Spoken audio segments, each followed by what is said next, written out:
ပေါင်းသေးသေးကြီးကြီးနော်ရာဘာလေးလိုပဲ ဒီမှာဒီမှာရာဘာလေးလို့ ပြီးတော့မကျန်ဒီเจ้าမှာထူးခြားချက်မှာလက်မှာ9ချောင်း နားထောင်6ချောင်းမှာ4ချောင်း 6ချောင်းမှာ4ချောင်း ပြီးတော့ခြေသေးလက်သေးတွေကကျွန်တော်ခွေးကိုဖက်ခြင်းမရှိဘူးနော်နင်းညံ့တယ်နော်ပြီးတော့ကျွန်တော်ကဘဲချက်တော့ရေလေးတွေပါတယ်ရေကူးတဲ့ကမှာ6လင်းတော့ရက်တယ်လေးနှစ်ဖက်ကိုကြောပြီးမှကတ်ထားတယ်အမိကပယ်ရင်းသွားတယ်ခုနမမီတို့အစာကျွေးကြည့်လိုက်သေးလားမြောင်းတွေခေါ်ရင်လာလာတော့ခေါ်ရင်မြောင်းမှာနားပါတယ်အီးရအထဲမှာပြန်ရမှာလေပြန်တယ်ပါလေမနာဘူးလေသူကနားလေးနော်နားလေးသူကနားပါညလုံးကနှစ်ထပ်ဒီရောက်မှဆိုအနောက်လေးနေတယ်ရုပ်ကမျက်ကြည့်လွှမ်းနေတယ်ဟုတ်လား ရေအောက်မှာဆိုရင် အနောက်လေးနေတာ အနောက်လေးနေတယ်ဒါဖွင့်ပြဟုတ်ပြီနော် အဲ့ဒါဟုတ်ပြီနော်ဒါ nose လို့ခေါ်တယ်နှာခေါင်းအသက်ရှူပေါ့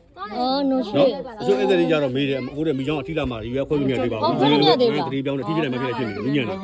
ခွဲခြင်းနဲ့ဆိုရင်နှုတ်သီးပြားနဲ့အမိပြားကိုပိတ်တန်းရတယ်နေ့ဆိုရင် ခါလေးအဖေကနေပြီးတော့ခလေးမွေးွားတယ်တို့ပါတော့မိချောင်းလေသတင်းနဲ့ နေ့ဆိုရင်နှစ်ပေဒါနှစ်ခွဲသားလေးနှစ်ပေခွဲပေါ့ဒီမှာခွဲလို့မရသေးဘူးဒီမှာခွဲရင်6ပေခွဲလို့ခွဲလို့ရတယ်သူကလေဘေးကိုကြိုးကွင်းပြမျက်နှာဝတ်စာကိုနှုတ်သီးကိုကြိုးချီပတ်လက်လှန်ဒါသူကြောင်းလူခွေးကိုခွဲစုကိုသူကအဲ့နဲ့သူကစီးရောမစင်ရောဥတော်မိတ်လိုက်တော့တော့ ဒီတစ်ပေါက်ပဲ ကျွန်တော်တို့က6ပေခွဲလောက်မှလည်းလက်နှစ်စစ်လောက်နှိုက်ကြည့်ရတာဒီကယောက်ျားလေးကိုဖွင့်ကတန်းတွေ့ဆိုရင်အထီးမတွေ့ရမှလို့ခွဲတယ်ပြီးတော့ခုနကကိုကြီးတို့အစာကိုကျွေးရသေးတာမျိုးပေါ့မှာကျွေးတဲ့ကမှမိချောင်းတွေခေါင်းစိုက်ပြီးတော့အောက်တော့ငုံရှာတာလေစစ်စားပါတယ်မင်းကြီးအောင်မှာကျန်တဲ့စားလေးရှာသွန်နိုင်တော့စဉ်းစားလေးနဲ့နော် ဟောကြားလာဘာရှာ သူအကျတဲ့စားကိုရှာဟုတ်လားအနက်ခံအာယုံခံပေါ့အဲ့ဒါလေးပါအဲ့ဒါခလေးတွေဘူးပြလိုက်ရတယ်ဒီကကြီးမှာဒါလေးဆိုရန်နူးညံတယ်ဖိုက်သားလေးကမွေးကုန် ကဲလေဘာဒီ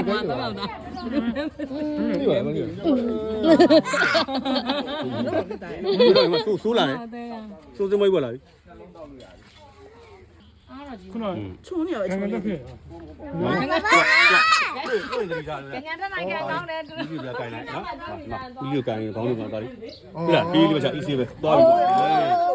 ဒီကိုမွေးဖမ်းတယ်လို့ပဲ အဲ့လိုမျိုးလေးပဲ ပြီးတာထိန်းနိုင်နာပါလားတဲ့နာပါလားတဲ့ပါလား